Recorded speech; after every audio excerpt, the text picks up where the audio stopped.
Hello, dear friends. I have Renée Camila of La Yerba Buena Herbs sitting with us today to tell us her story of how she became a folk herbalist.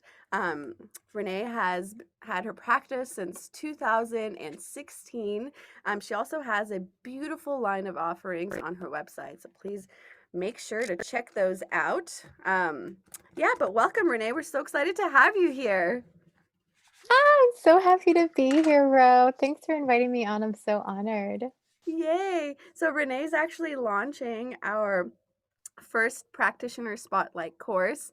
And I've known Renee for a really long time, probably 10 years. I'm not sure how long we've known each other 10 at this. years. Yeah. I I know, and think 10 years, yeah. it's mind-blowing. Actually, my husband and I, my partner, we had our first date at your house. Do you I re- remember? I remember. I remember seeing you and I was like, who is this super cool person? And then like I want to be her friend, but I'm too nervous to talk to her. And you're even at my house and I was too nervous to like come and like talk to you and be your friend. But No, then you wanted me to try on some jumpsuits. that's because at the end of the night I was like, I gotta like write some kind of conversation. Like, you're wearing a jumpsuit, I have jumpsuits. I was wearing a jumpsuit and you did have beautiful jumpsuits. And you're like, no, thank you. I think I'm gonna go. I think we You were like on weirdo. our way. Yeah. You were I was on your probably way too out. shy. What was that? Sorry.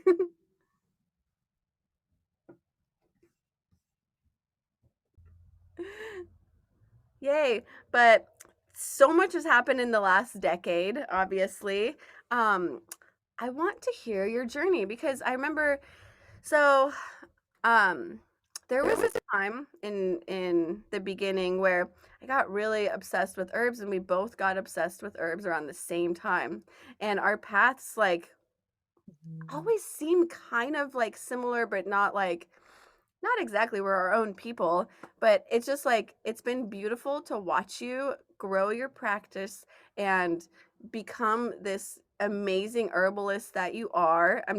The preface was because of how proud of you I am and just growing something from that idea and that passion into what it is today is like an incredible journey. And you've probably like learned so much and I want to pick your brain all day. So I don't know, like, do you want to tell us a little bit about how you got interested in herbs and how you started your practice or anything in the lines of that?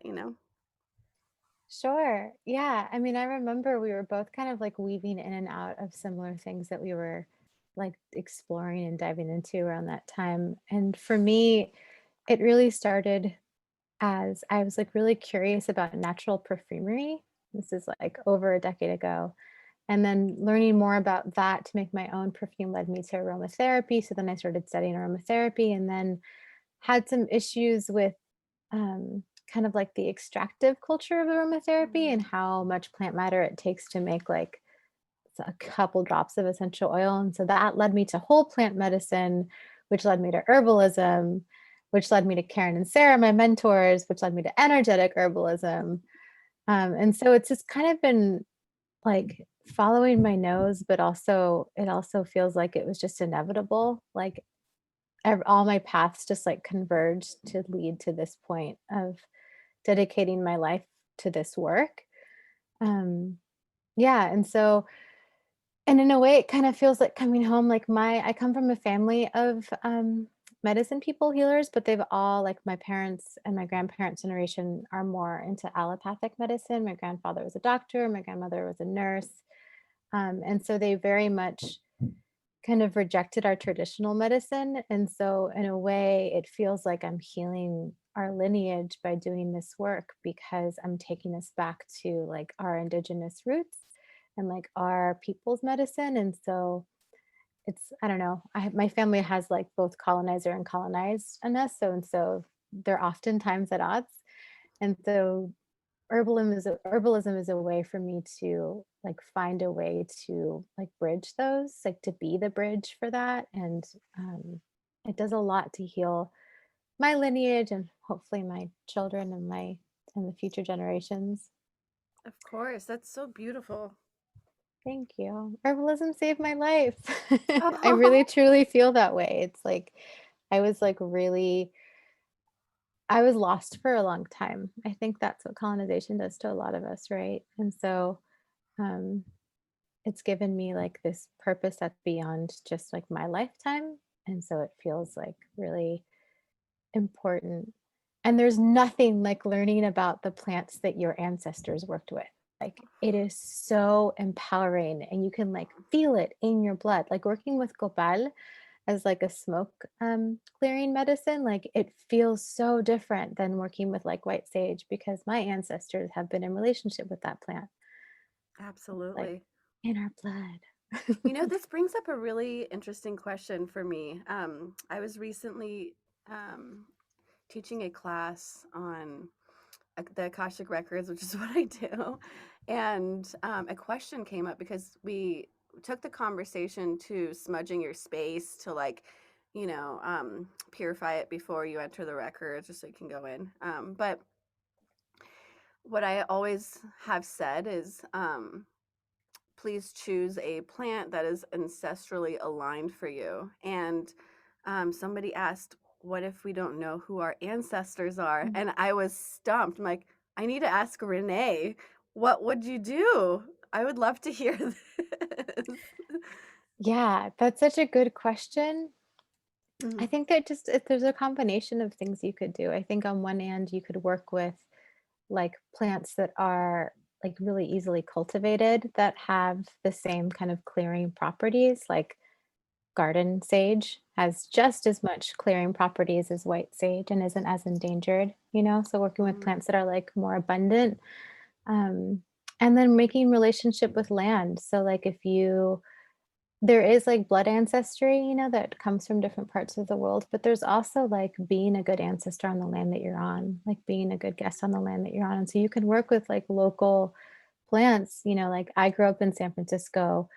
Rosemary is abundant in San Francisco. Rosemary is also ancestral for me because it's the Mediterranean, so, like, that part of Europe is a part of my ancestry, but, rosemary is a great, like, garden variety that's really easy to grow, that's really abundant, that you can work with for smoke clearing, and I don't know, following your intuition, which I imagine has a lot to do with Akashic Records. I don't practice that line, but I'm really in awe of it because I feel like you kind of know the answers inside of you, you know? Mhm. You'll feel like a resounding yes when it's a plant that feels good, and you'll feel the resounding no if you're really paying attention.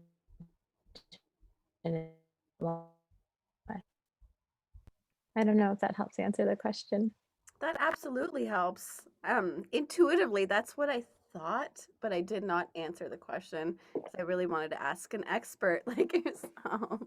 But that's amazing, and that it's like it's soothing information to be aware of as well.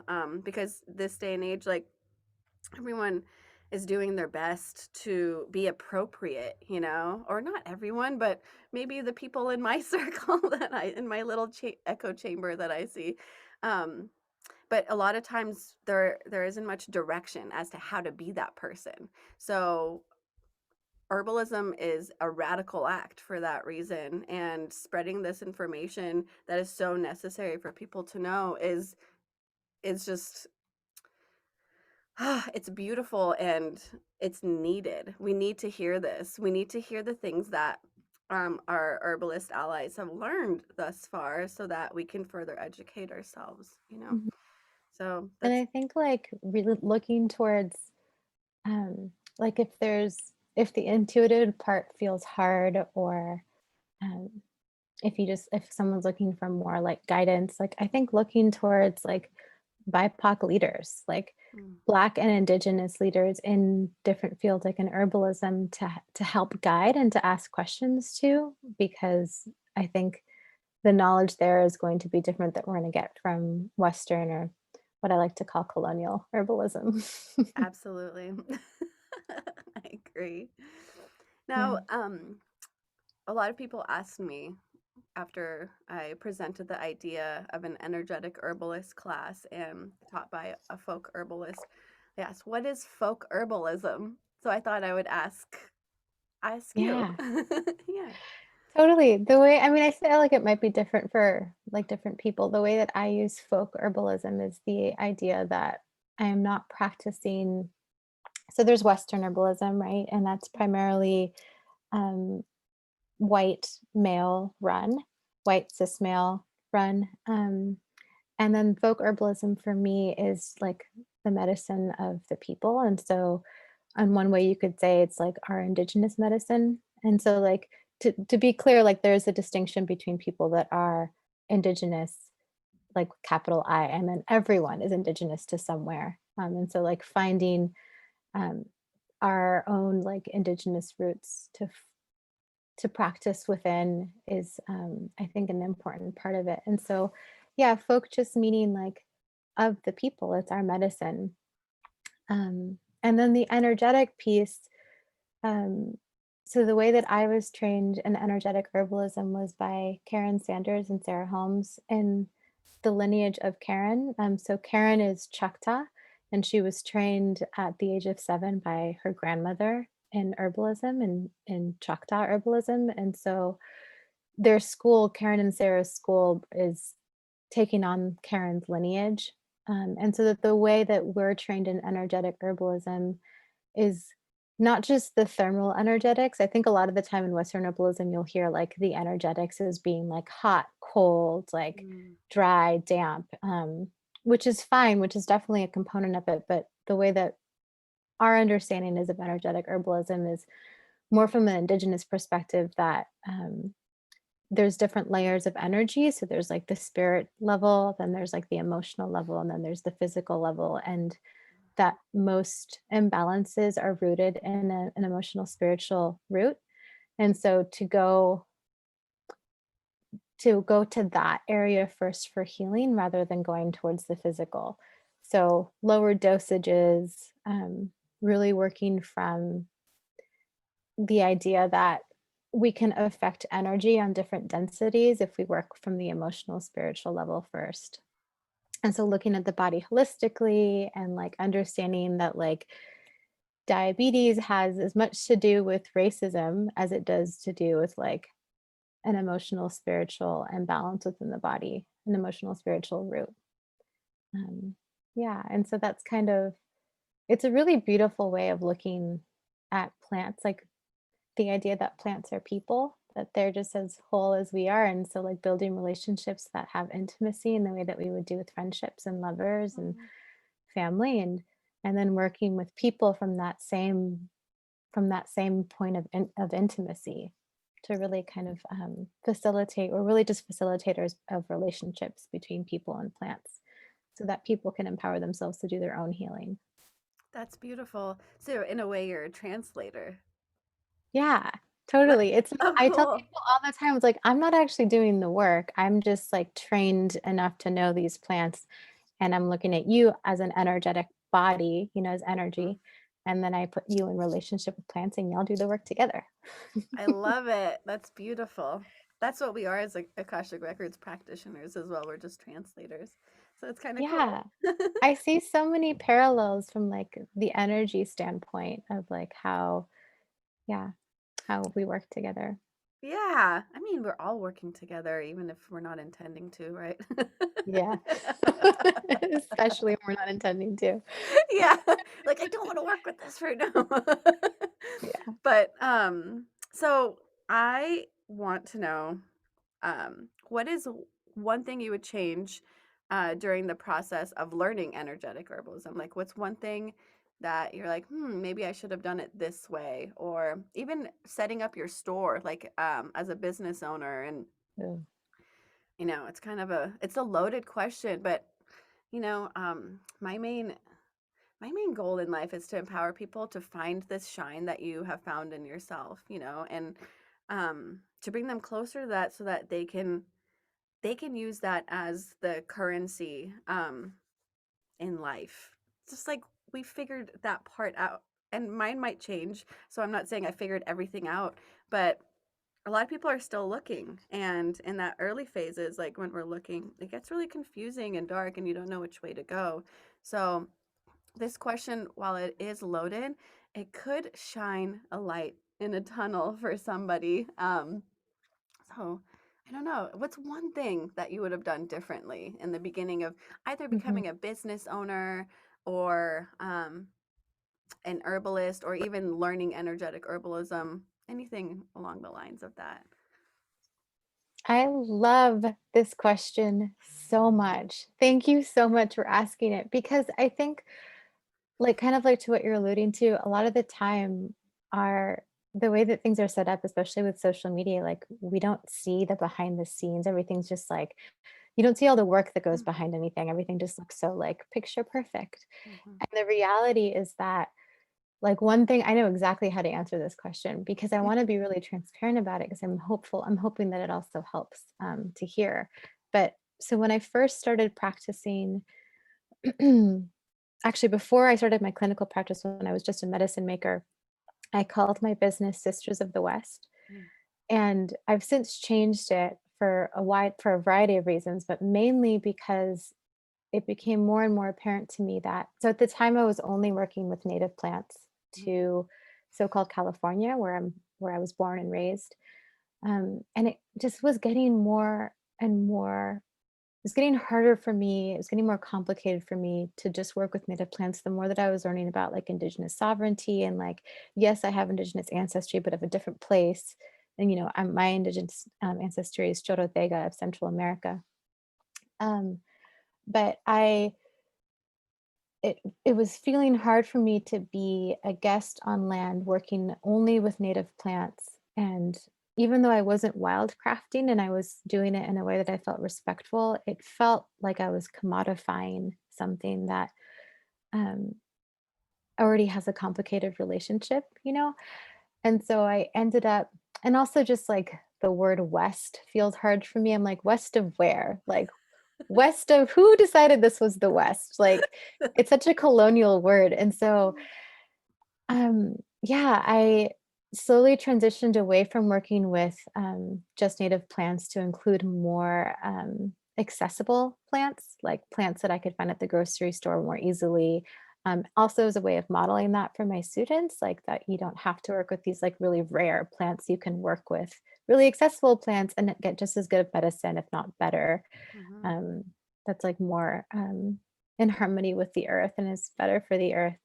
And then I transitioned, yeah, so I was transitioning towards working with like more accessible plants, and then I decided that I wanted to change the name to be more representative of who I am and less like ambiguous about who I am. And so La Yerba Buena is the plant.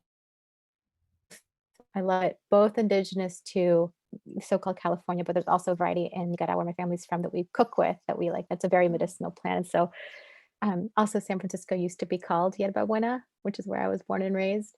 There's like all these little synchronicities that felt good.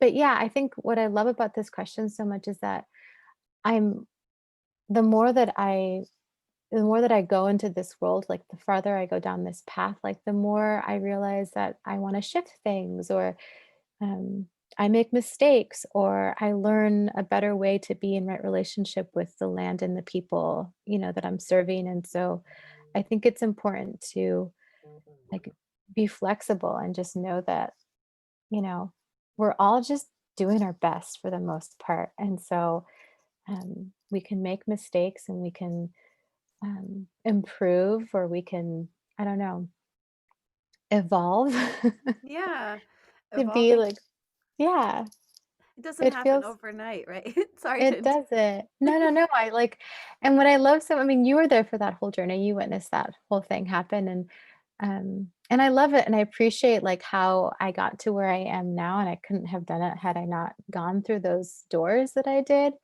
um, but I feel so much more rooted in who I really am now, and I think that was part of it too, is I didn't really know who I was then, you know? But then really doing this work and working with Karen and Sarah, like that's why I say herbalism saved my life. Because I'm like, Oh, oh, I didn't know who I was before. Like I didn't know what it meant to be in my power.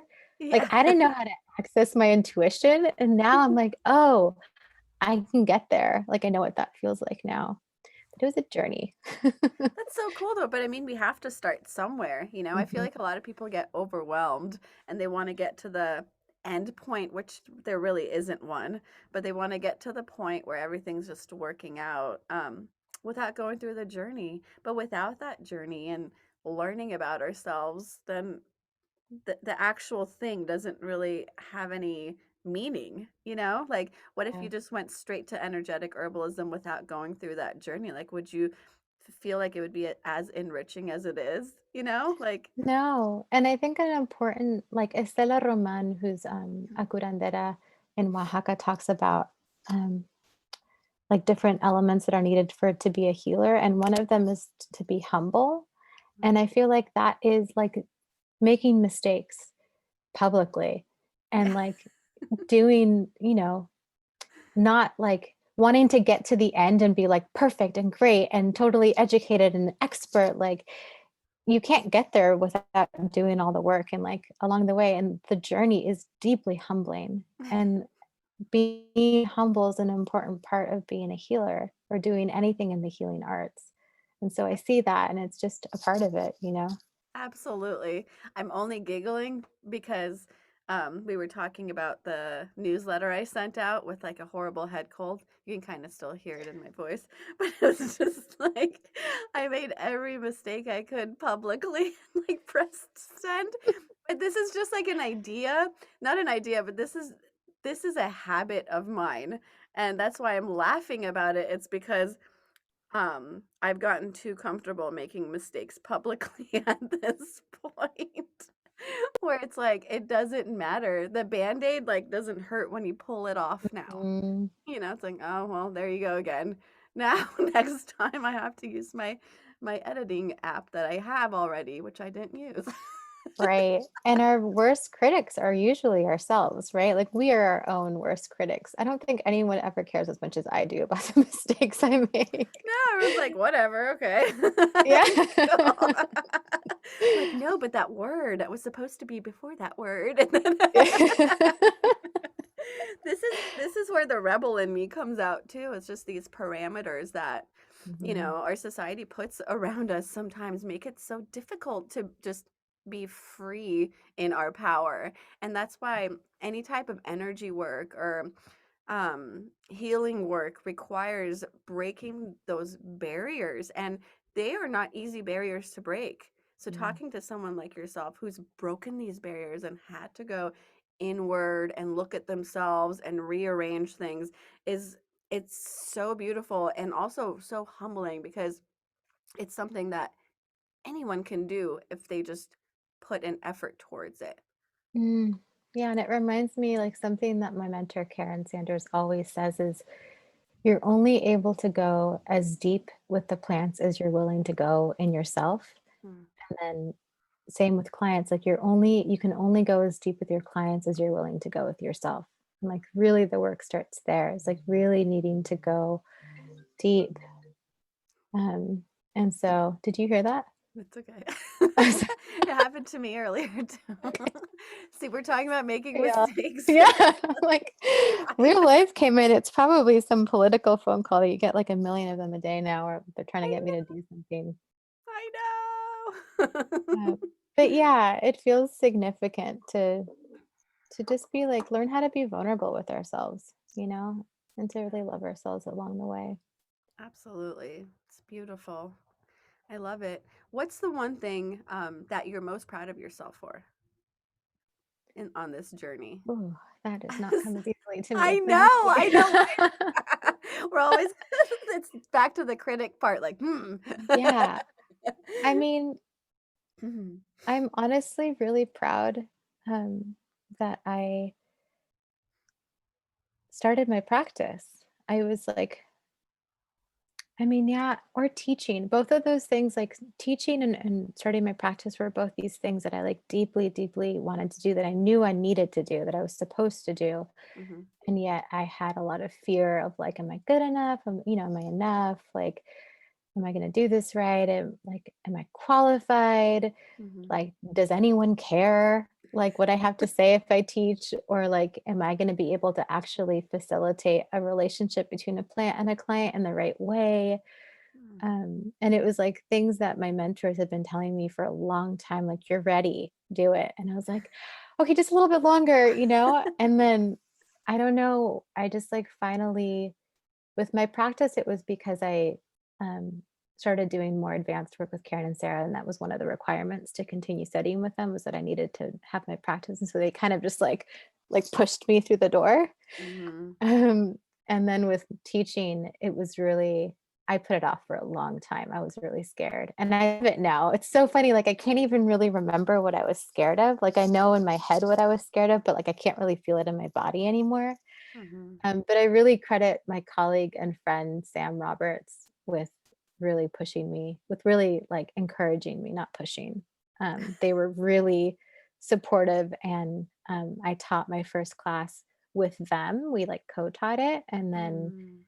we taught more classes together, and then I started teaching on my own. I was like, "Okay, wait, like, I actually really like this." Like, my mom's a teacher. I've been doing radio, like, I've been on the radio show for, like, a few years now, so I'm like, I don't know why I was so scared of teaching, but, yeah, I think sometimes our fears just get in the way even though we know, like, in our heart that it's what we're supposed to do. I think And that's why the sometimes it's like fear. yeah, it's like the scariest things are, like, the ones that are the most meaningful. Mm, So I'm proud totally. of myself for actually doing it. I'm proud of you too. The world needs you. This is beautiful. Thanks, Ro.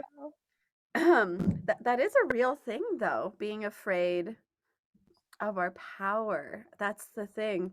I took these psychic classes last year. I'm just like nonstop into like taking any class I can right now. Oh my god, me too. I love the eternal student. Same.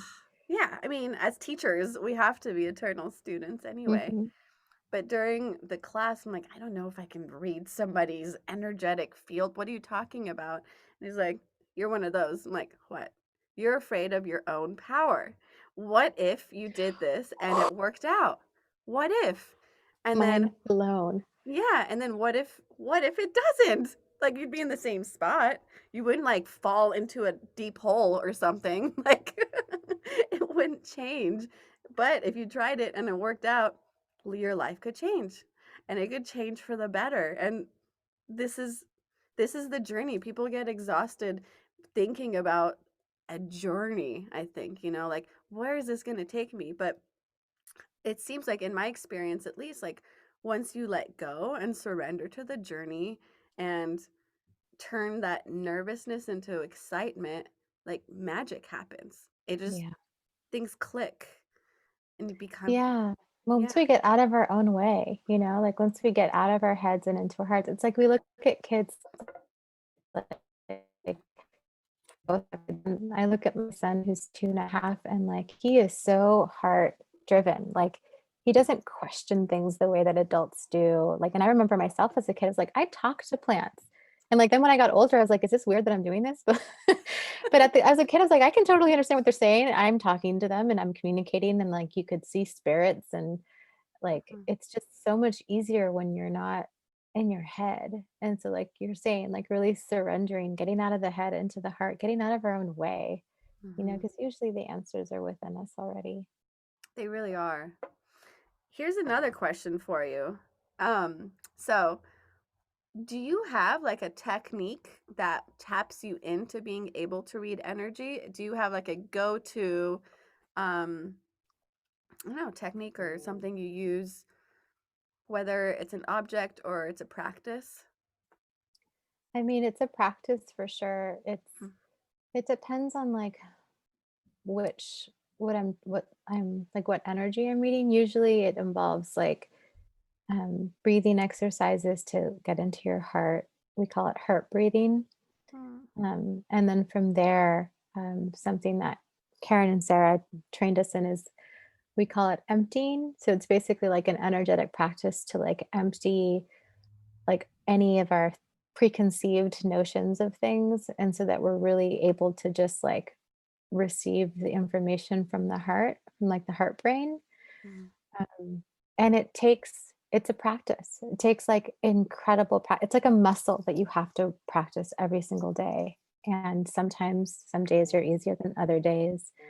Um, Sometimes you're like really able to drop in quickly, and sometimes it's like an effort to really it's an effort to relax. Because it really is about like relaxing and surrendering in order to receive. And if you have any tension, that's like a resistance. It's not as easy to access. And um, yeah, it sounds they're like things that we know, like it sounds so like broad, but it really is like it's a physical embodied practice that you have to keep working on, you know.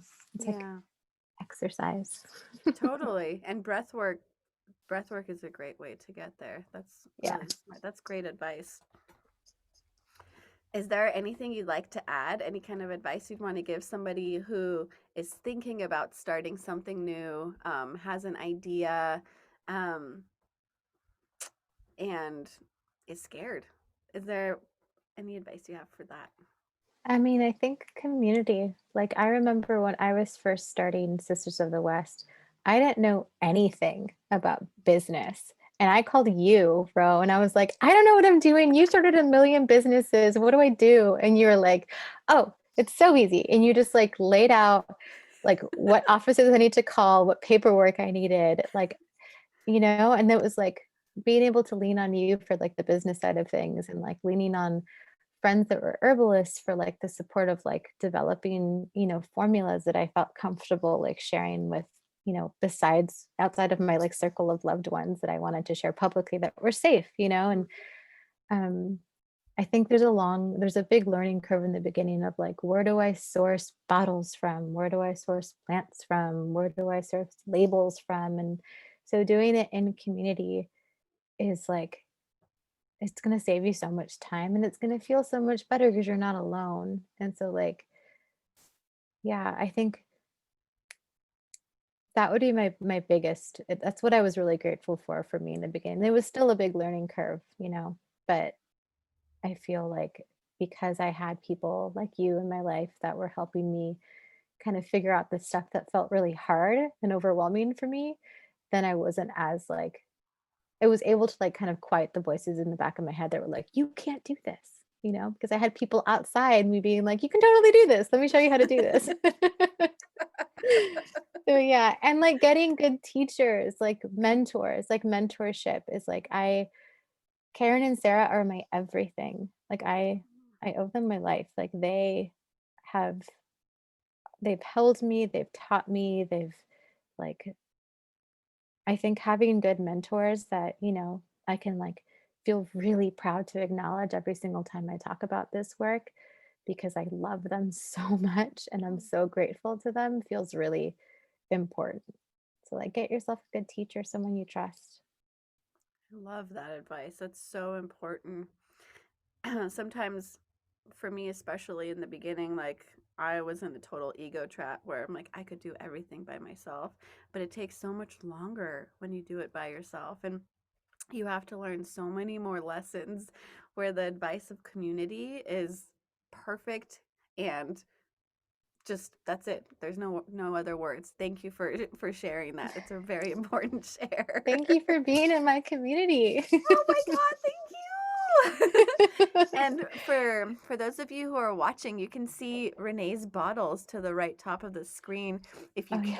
if you're not watching, go and visit her website, layerbabuenaherbs.com, and check out her beautiful line. I remember when you were first sourcing the bottles and you got those like amber bottles with like the beautiful white print on them. I'm I like, was "Oh screen my printing. goodness." It was so beautiful. And at the same Thank time it's when you.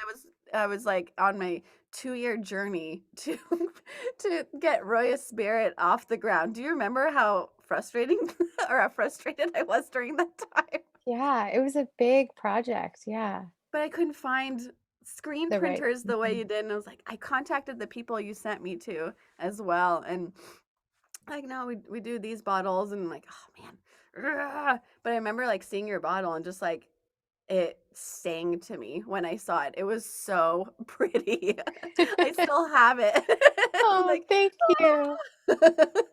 But I yeah, know I friends. haven't screen printed in a while, but I love that process. They look so elegant and you can wash them and reuse them and you don't have to deal with labels. It's so great. Oh, so beautiful. Yeah, friends, if you want to do yourself a favor, go check out her site right now and look at her beautiful packaging. Even with the labels you have now, it's just beautiful packaging, like the images and everything. It's Thank you. really My well done. sister, speaking of community, she does all the artwork because Oh, she's a graphic designer and artist. So really it's lean on the people around you.